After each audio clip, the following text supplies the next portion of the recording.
Alors, que devient la liberté dans un système de soins accaparant comme celui-là? Le concept même de liberté va devenir de plus en plus perverti. Et c'est ça qui est fascinant dans cette évolution, et c'est peut-être pour ça qu'elle est le plus terrible.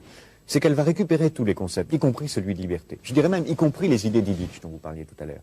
Parce que qu'est-ce que c'est cette société de machines qui nous apprend à nous surveiller nous-mêmes? C'est une société qui dit, soyez libres, débarrassez-vous du médecin, soignez-vous vous-même, sortez de l'hôpital, ce que dit Illich. Et autrement dit, elle va, sous prétexte de liberté, sous prétexte d'autonomie, créer les conditions de l'aliénation la plus formidable, qui est en quelque sorte l'aliénation par soi-même, volontaire, à une norme imposée de l'extérieur. On nous dira, il ne faut pas fumer, pas conduire, pas boire, mais aussi pas avoir tel gène dans sa structure héréditaire. Si vous l'avez, vous êtes extérieur à la norme, faites tout ce que vous pouvez pour vous en débarrasser. Et autrement dit, on fera que ce qui est la forme absolue de la dictature, que chacun d'entre nous ait librement, entre guillemets, envie d'être conforme à la norme. Que chacun d'entre nous ait librement, entre guillemets, envie de se comporter comme un esclave.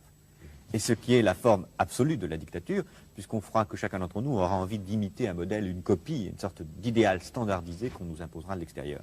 Et ce qui est fascinant, c'est que c'est à travers la médecine, à travers le bien et le mal, à travers le rapport à la mort, que cette nouvelle forme de société totalitaire est en train de s'installer.